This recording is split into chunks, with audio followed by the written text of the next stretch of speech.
Well, hello everybody. Welcome again to a new episode of Nutrition Secrets for Fighting COVID-19. As many of you know, I'm Andrew Abbott, and our guest for this episode is Fran Fletcher. Good to see you, Fran. Welcome. Yeah, so Fran has a testimony she will share with us in just a little bit here, but first off, I was just going to give a little detail as to who she is. She is an RN by training, and both she and her husband are actually part of this story that she'll share. Her husband, Arlen, is in cybersecurity at the moment, but medical training is a part of his background as well. And what really struck me as I was talking with Fran just a little bit ago is basically the research-oriented approach that they've taken to not only their journey, but their story that they'll share with us today. And I guess what I realized in talking with you, Fran, is how background, initiative, and basically the backstory behind a research study and project really does play a big role in both its credibility, but also its application as well.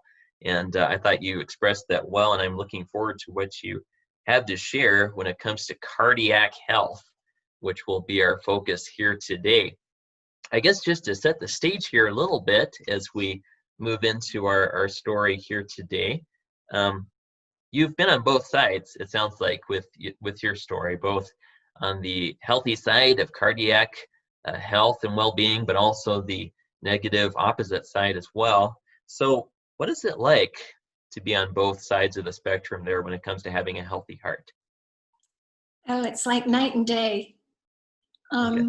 When you're on the dark side, as I would think of it, it is, you're so limited and you just don't feel good. And mentally, you don't realize it, but you're very sluggish, even to the point of your hearing being affected. It really, we're going to talk about cardiac health, but if you have cardiac health, you have kidney health, and you have diabetes health, and you have overall health, because it falls under one category of vascular disease. And if you have vascular disease, you bump into all these other diseases. So if you treat one, you're going to treat the other one when you look at it in a holistic way. Interesting. So yeah, the holistic element plays a big role in all of this, I'm sure. And having said that, really the whole gamut of lifestyle when it comes to not only diet, which I know we'll discuss in more detail here, but also the activity, exercise, sleep, and as you were saying, just mood. So many different things just play into this. And so I'm eager to jump right in and hear your story here. So I'll turn the floor over to you. I'll pin your video up and we'll go from here. How does that sound? Sounds fine. Thank you. Thank you for inviting me. Yes, absolutely. Thank you so much. I'm going to start back at about 2007. We had made a job change, and moved to Denver, Colorado. And, that's called the Mile High City.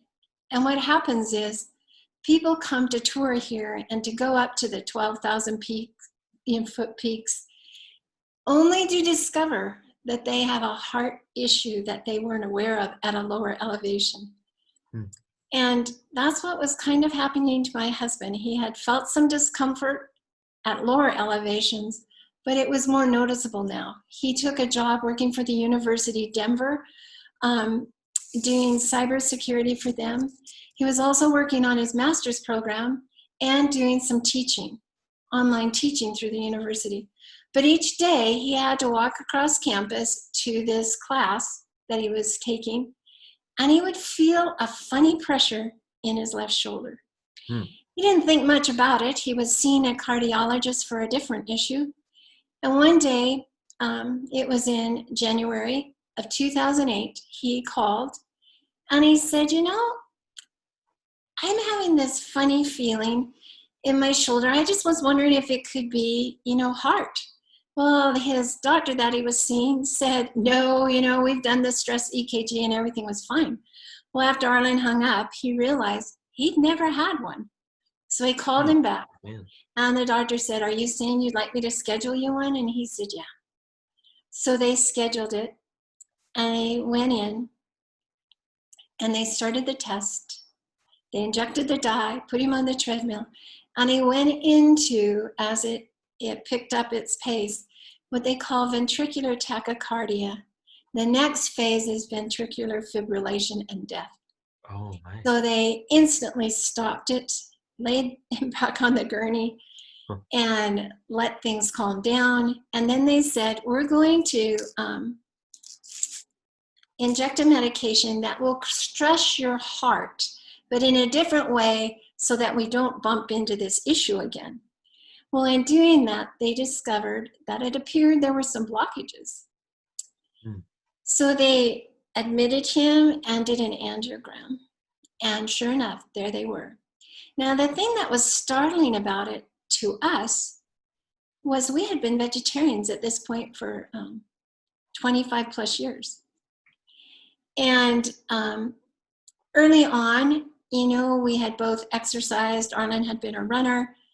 And then life kind of took over and exercise fell by the way. And more vegan or vegetarian foods came out that weren't available when we first became vegetarian.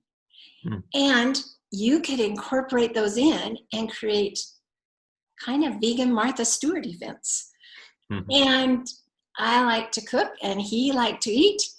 And we liked to have people over. And that was our journey until I'd gained 100 pounds and he'd gained about 90. And it happens and you don't even totally realize it. Well, you do, but you can somehow rationalize it away. And in the process, you're getting older, and people always talk about when you get older, you slow down, you have more aches and pains. So we just kind of thought it went with it. In fact, I had one doctor tell me when I was 48, he said, "You have just worked really hard and you are reaping the results." And you kind of go, well, I guess that's life, not realizing that it really wasn't. So here Arlen winds up in the hospital, and they're telling him that the one vessel they call the widowmaker, the main one feeding the left ventricle, is about 99% occluded. Oh, my. And the other two, I'm trying to remember, I should have pulled the file, but they were in the 80s. And I remember when he went in, I have to admit, he was very angry about this. He was going to discharge himself. He said, "I have a lot of office work I have to get done. I can come back next week." And this was on Friday. And he really was fairly nasty to the physician's assistant that came in to talk to him. So much so he apologized to her later. But being the good nurse I am, I said, you got to go through with it. I mean, I didn't know there were options. And he finally consented, and on Monday morning, he went in. His first comment after he was awake enough to talk and back out of ICU was, "They will never do it to me again. I will die. I would rather die than do this again. I just will never." So I wasn't sure if you're going to share this, Fran, but you did say earlier that genetics played a part in this as well. Yes, his history was very bad. His father had had 3 bypass surgeries, had had a couple of heart attacks. His grandfather had died of a heart attack. His uncles died of heart attack. His grandmother died of a stroke. The genetic history was bad. In fact, I don't know if people have watched Forks Over Knives, but there's a doctor in there called Dr. Esselstyn. And at one point, we went back to see Dr. Esselstyn later on in the story. And Dr. Esselstyn looked at him and he goes, "Oh, Arlen, you are the one with the bad genes," he said. But one thing we learned, genetics load the gun, but lifestyle pulls the trigger. And we didn't know that. We had kind of thought about it. Arlen thought because we were vegetarian and he was running and we were staying fairly fit for most of our life, that he was going to dodge that bullet that eventually took his dad and to the rest of his relatives.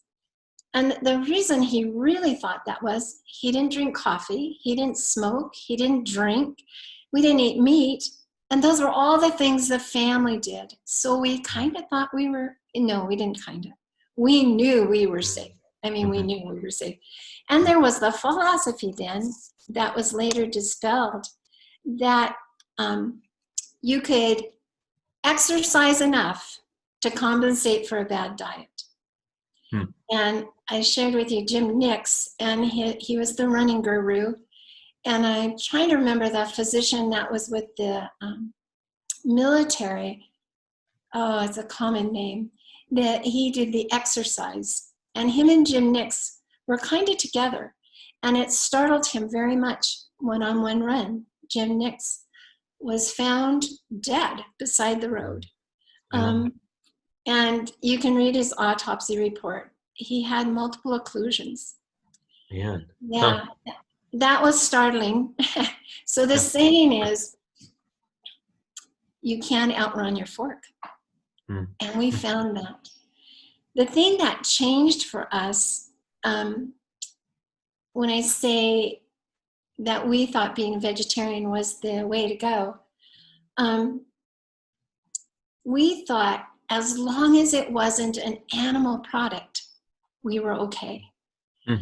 And early on, when we became vegetarians, there were not many vegan products out there, or vegetarian, like there are now. I mean, you go to the store, you can buy cream cheese and margarine and sour cream and all kinds of cheeses, and it just goes on and on. Arlen wound up in this situation, having had the surgery. And I don't think people realize the implications of that surgery. They do not know, at least to my knowledge, what causes some loss of cognitive skill and a loss of tolerance. In other words, the fuse for your tolerating things shortens after you have bypass surgery. And I think that Bill Clinton's a prime example of that. If you remember back when he had his, the comments were his tolerance level had changed. And it seems to be pretty consistent throughout. They don't know if it's being on the heart-lung machine. They know that when they unclamp things, of course, they're disturbing vessels with those clamps, and it breaks loose pieces of the of cholesterol and plaque on the wall of those vessels. And of course, those travel in the bloodstream until they can't travel any further. And when they get to that spot, that tissue right there dies. And so they don't know if that's the issue, but it did change him. And he knew after surgery that most likely, most bypass surgeries start failing at about the 5-year mark. And so not long after that, you are having to have this repeated. And part of the reason is the vessels that they use, they take out of your leg, were never designed to be on the heart. Interesting. And that is compounded if you don't change what you were doing that got you into that mess before. And Arlen knew something had to change. And working at the university, they had a lovely gym. So he joined the gym and he got a trainer. And he was really hitting it hard. And this was at the 6 months post-op. And I didn't want to be left out. So when he'd get home, we'd go on a walk. But I always made sure that we never walked anywhere where he couldn't come get me with the car. Is that bad? The first half a mile just really hurt from my hips down. It was miserable. But we finally got up to 3 miles. And then winter was starting to set in. And he said, you know, if this trail gets icy and we fall and break something, we're done for. So he quit the gym down there and we joined a new gym up by where we were living. He got another trainer. We spent 6 days a week, 90 minutes a day in the gym. And we lost 12 pounds each. Wow. And we developed more strength. more stamina, a bit more lung capacity, but we didn't change the lab work at all. And I need to go back and say, when Arlen went into surgery, his pre-op lab total cholesterol was 201. And 200 is, they say, 200 is the mark off where you're going to start running into problems. Well, 201 didn't seem so bad. But it really was bad enough to land him up where he was at.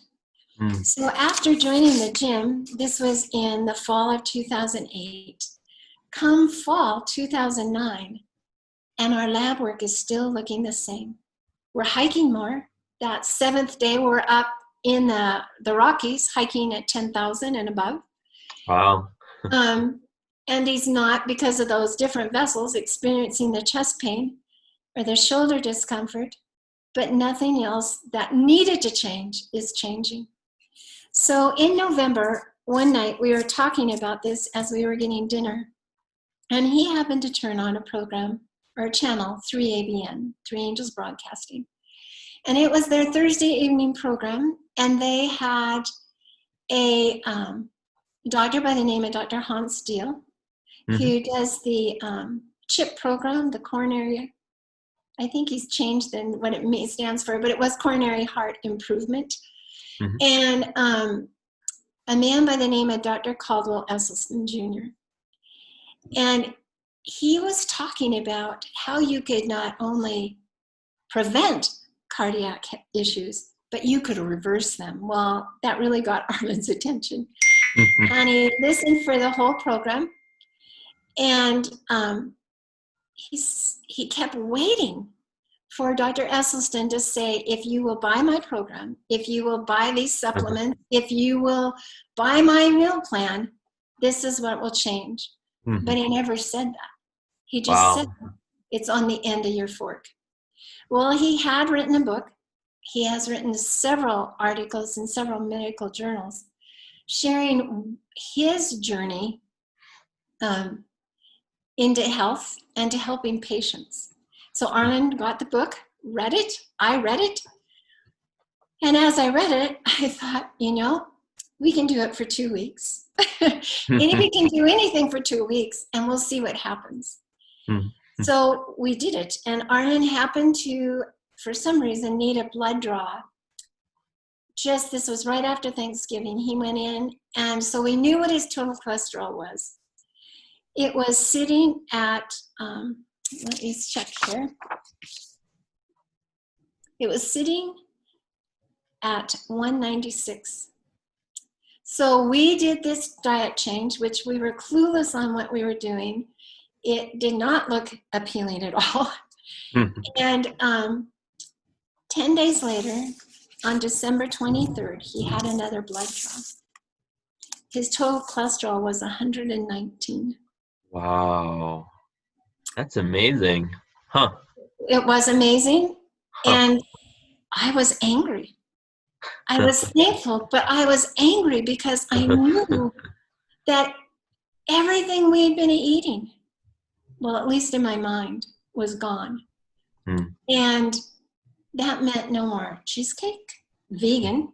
That meant no more of the elaborate foods I like to make. And what is December 23rd? It's 2 days before Christmas. And we were a family full of traditional foods. And I had learned to modify and to recreate the same taste and textures using all the so-called good food. And that Christmas, I don't even remember what we ate, but being kind of out of control. I didn't even put out the good china or set the dining room. We just ate out of a kettle on the kitchen table. And I determined I was going to prove this wrong. And I was going to use scripture and some health counsel written by a lady by the name of Ellen White. And I set out. And at the end of my journey, I couldn't disprove it. Everything I read affirmed it and confirmed it, and that I needed to get on board. There's a saying that the way to a man's heart is through his stomach, and it is extremely true. You can cause him death, or you can cause him life by what he puts in his stomach. Mm. And so we headed out on this journey. And it was not always the best tasting, but we did learn. We learned a whole different shopping layout in the grocery store. Huh. We went, first of all, to the produce section. And, you know, when life changes like that, you're actually looking at food through kind of desperate eyes. You know, something familiar, something that's going to taste good, something that's going to fill you up. Mm-hmm. And avoiding things that had put us in that spot. And before I get to the foods we avoided and the foods we embraced, I want to say, so we started this just before Christmas. And by June of 2010, so 2009 Christmas to June 2010, I had lost close to 75 pounds. And I never went hungry. Wow. And I was always satisfied. Mm-hmm.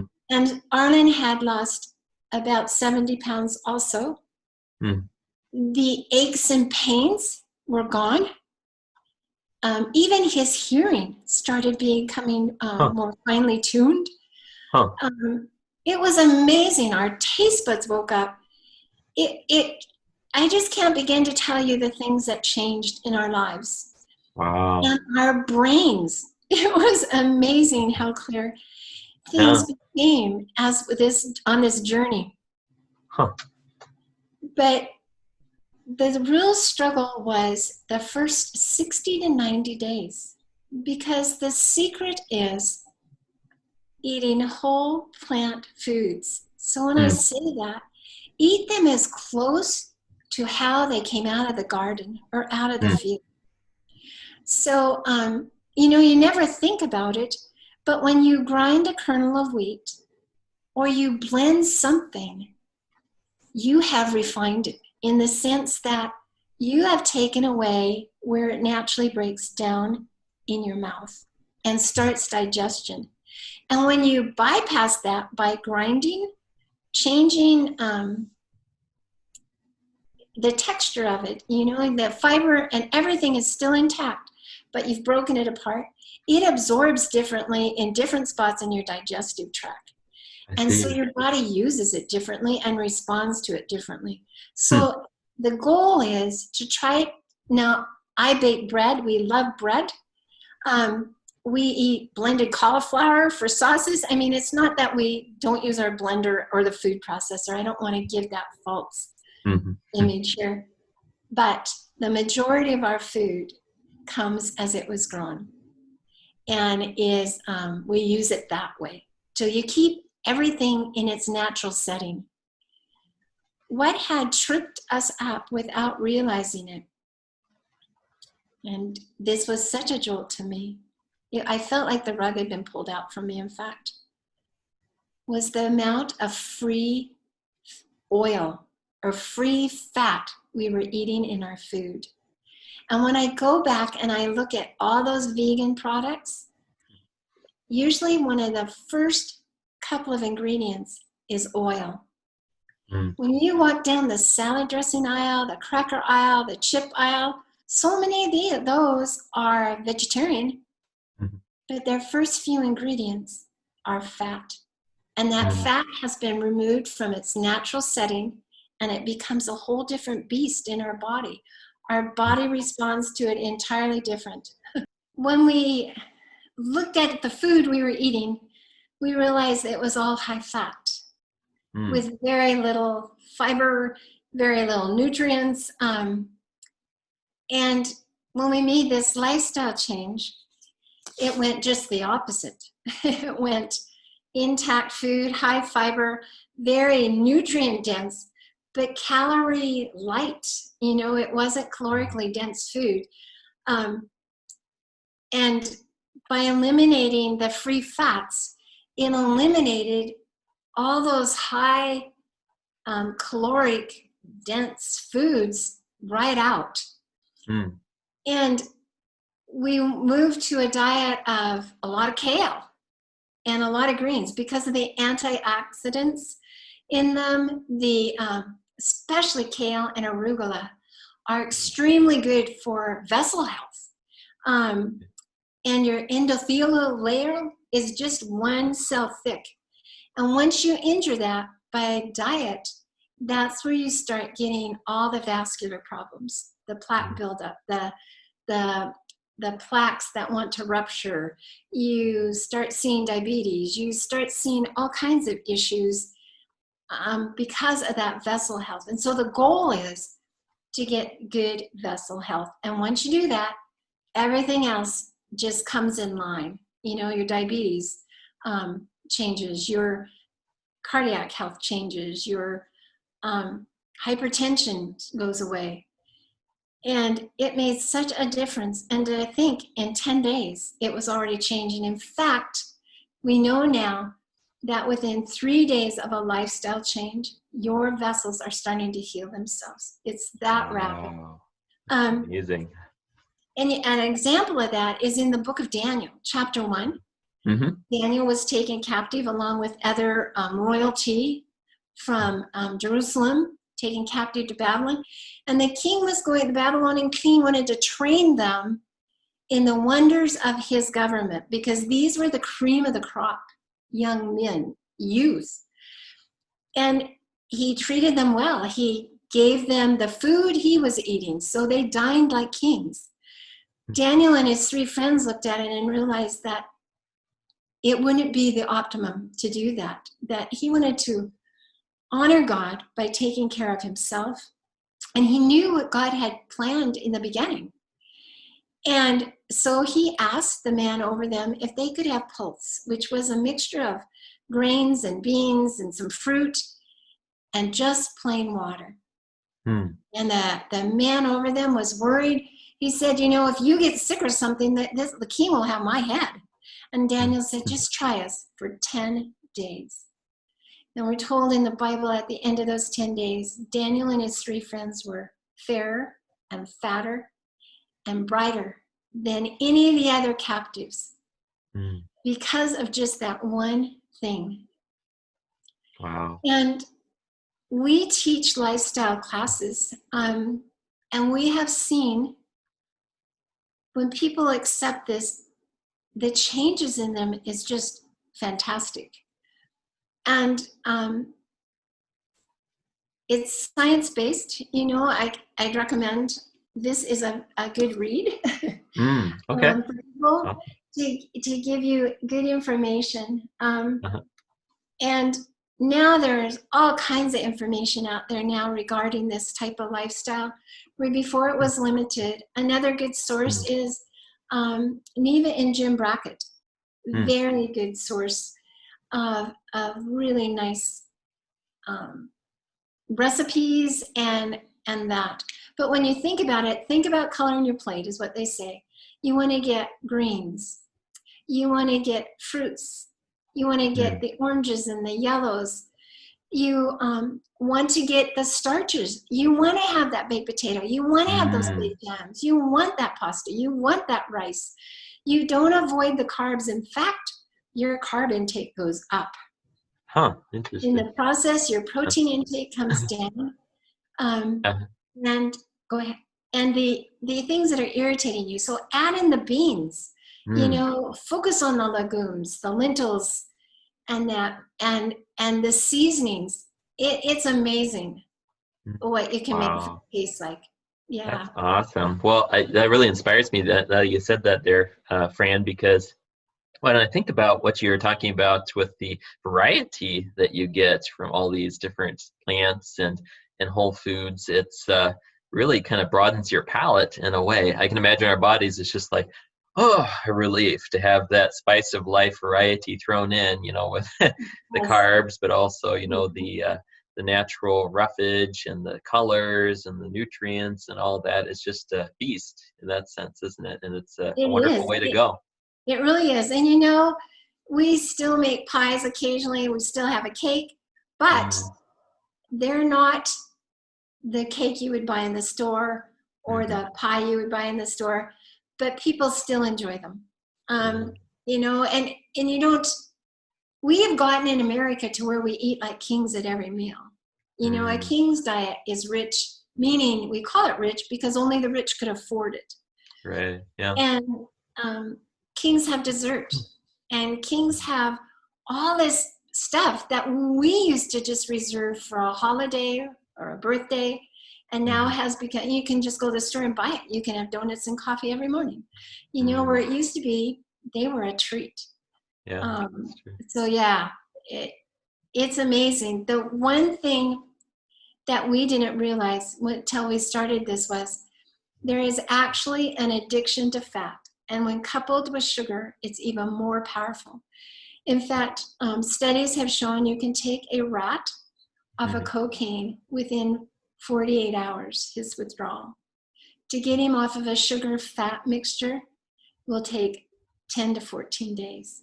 Wow. Yeah. Crazy. It stimulates the same area in our brain, and it makes sense because God wants us to enjoy. He designed us to have pleasure when we eat, you know, and we have just desensitized ourselves so much. Yeah, that's true. Yeah, that's a good point. It's a matter of realizing that a treat isn't really a treat unless it's a rare thing, isn't it? We have to be conscious of that and make it a treat rather than a habit. Yeah. Yeah, we need it's just regular now. Yeah, exactly. Well, thank you so much. Yeah, sorry, go ahead. On this side of life, of that lifestyle change now 10 years, we never regretted and we've never gone back. Mainly because you never want to deal with that oil addiction thing again. But it is just an amazing journey, and the benefits are unbelievable. Praise the Lord. Well, thank you, Fran, so much for sharing. And I do want to add this little caveat here too, and this is just something I add to each video, but with these testimonies, these are very inspiring, but we're not medical practitioners ourselves, and we're not actually professionally licensed medical professionals. So please take this as wonderful insights that you can look into and study and apply, but that is one thing we're not about here is medical advice in a professional sense. But I appreciate so much your testimony. Yes. And that is very true. And if you were to adopt this lifestyle after studying it more, and you are on medication for diabetes or medication for hypertension or medication for clotting factors, you have got to stay extremely close to your doctor because changes happen rapidly, and we're talking life and death issues here, and they need to be dealt with in a sound, sane way. So as you approach this, if you entertain the thought, just know that you have to monitor yourself very closely and have a doctor monitoring you also. Yes, absolutely. Thank you for adding that in. All right. Well, thank you so much, everyone, for joining us today. And thank you so much, Fran. That was an inspiration. And yeah, it added a lot to our series. I appreciate that. We'll sign off at this point, and blessings to you all. And look forward to our next episode where we'll meet again and venture further into nutrition secrets for fighting COVID-19. Thank you so much. Thank you, Fran. Thank you. Bye. Yes. God bless.